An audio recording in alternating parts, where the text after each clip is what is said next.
Just a short time ago, I had the honor of presiding over the swearing in of 5 new great American citizens. It was a beautiful ceremony and a moving reminder of our nation's proud history of welcoming legal immigrants from all over the world into our national family. I told them that the beauty and majesty of citizenship is that it draws no distinctions of race or class or faith or gender or background. All Americans, whether first generation or 10th generation, are bound together in love and loyalty, friendship and affection. We are all equal.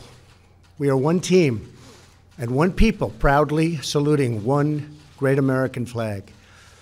We believe in a safe and lawful system of immigration, one that upholds our laws, our traditions, and our most cherished values.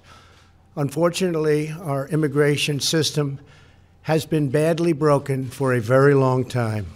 Over the decades, many presidents and many lawmakers have come and gone, and no real progress has been made on immigration. We are now living with the consequences, and they are tragic, brought about by decades of political stalemate, partisan gridlock, and national neglect. There is a humanitarian and security crisis on our southern border that requires urgent action. Thousands of children are being exploited by ruthless coyotes and vicious cartels and gangs. 1 in 3 women is sexually assaulted on the dangerous journey north. In fact, many loving mothers give their young daughters birth control pills for the long journey up to the United States because they know they may be raped or sexually accosted or assaulted. Nearly 50 migrants a day are being referred for urgent medical care. Vast quantities of lethal narcotics are flooding through our border and into our communities, including meth, cocaine, heroin, and fentanyl. Drugs kill 78,000 Americans a year and cost our society in excess of $700 billion. Heroin alone kills 300 Americans a week, 90% of which comes across our southern border. We can stop heroin. Illegal immigration reduces wages and strains public services. The lack of border control provides a gateway, a very wide and open gateway, for criminals and gang members to enter the United States, including the criminal aliens who murdered a brave California police officer only a day after Christmas. I've gotten to know and love angel moms, dads, and family who lost loved ones to people illegally in our country. I want this to end. It's got to end now. These are not talking points. These are the heartbreaking realities that are hurting innocent, precious human beings every single day on both sides of the border. As a candidate for president, I promised I would fix this crisis, and I intend to keep that promise one way or the other. Our immigration system should be the subject of pride, not a source of shame, as it is all over the world. Our immigration system should be the envy of the world, not a symbol of disunity and dysfunction. The good news is these problems can all be solved, but only if we have the political courage to do what is just and what is right. Both sides in Washington must simply come together, listen to each other, put down their armor, build trust, reach across the aisle, and find solutions. It is time to reclaim our future from the extreme voices who fear compromise and demand open borders, which means drugs pouring in, human trafficking, and a lot of crime. That is why I am here today to break the logjam and provide Congress with a path forward to end the government shutdown and solve the crisis on the southern border. If we are successful in this effort, we will then have the best chance in a very long time at real bipartisan immigration reform. And it won't stop here. It will keep going until we do it all.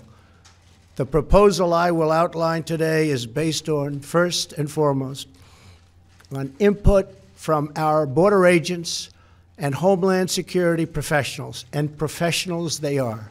They know what they're doing.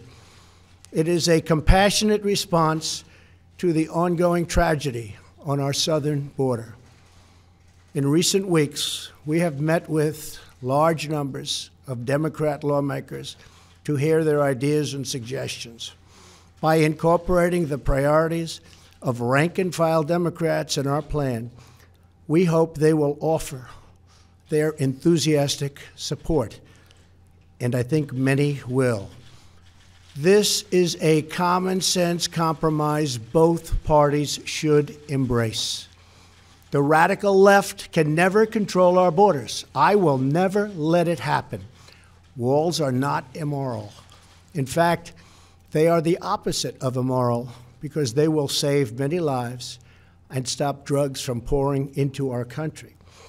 Our plan includes the following: $800 million in urgent humanitarian assistance, $805 million for drug detection technology to help secure our ports of entry, an additional 2,750 border agents and law enforcement professionals, 75 new immigration judge teams to reduce the court backlog of, believe it or not, almost 900,000 cases. However, the whole concept of having lengthy trials for anyone who sets one foot in our country unlawfully must be changed by Congress. It is unsustainable. It is ridiculous. Few places in the world would even consider such an impossible nightmare. Our plan includes critical measures to protect migrant children from exploitation and abuse. This includes a new system to allow Central American minors to apply for asylum in their home countries and reform to promote family reunification for unaccompanied children, thousands of whom wind up on our border doorstep. To physically secure our border, the plan includes $5.7 billion for a strategic deployment of physical barriers, or a wall. This is not a 2,000-mile concrete structure from sea to sea. These are steel barriers in high-priority locations.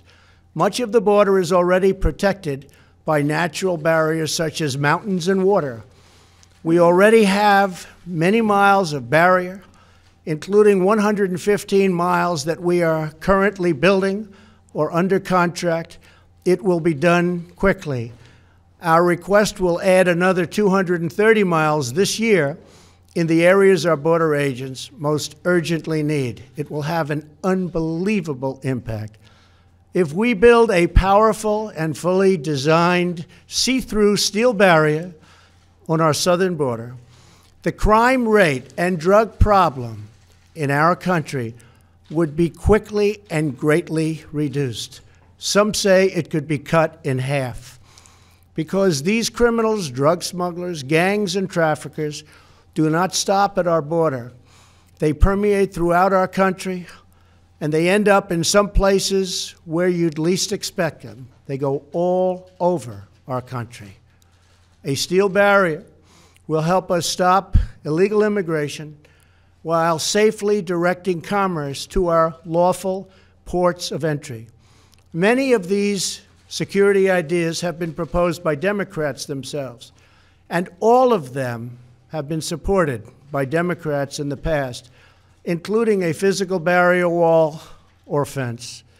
Furthermore, in order to build the trust and goodwill necessary to begin real immigration reform, there are two more elements to my plan.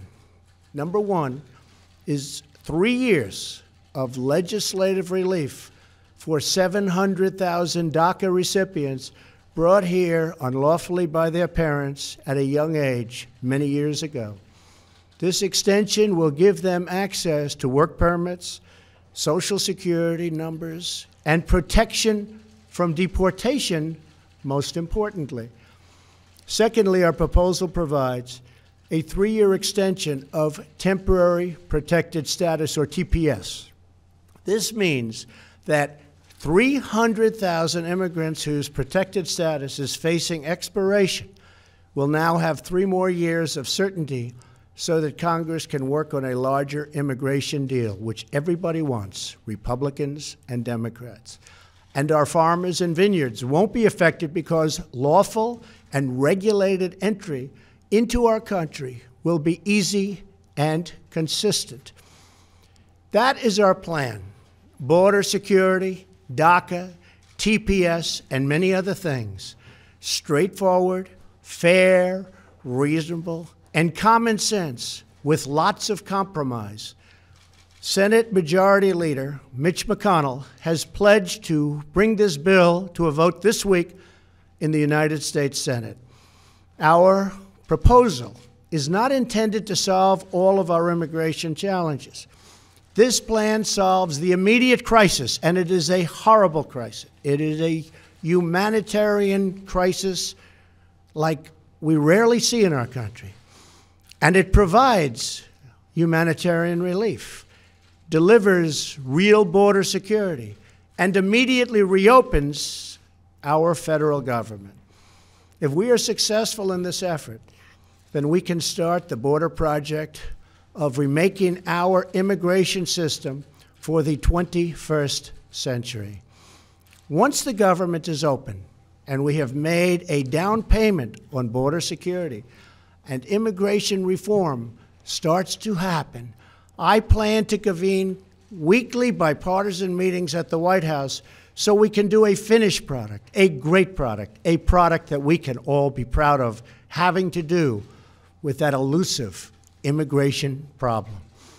Whatever we do, I can promise you this: I will never forget that my first duty and ultimate loyalty is to you, the American people. Any reforms we make to our immigration system will be designed to improve your lives, make your community safer, and make our nation more prosperous and secure for generations to come. Thank you, and God bless America. Thank you.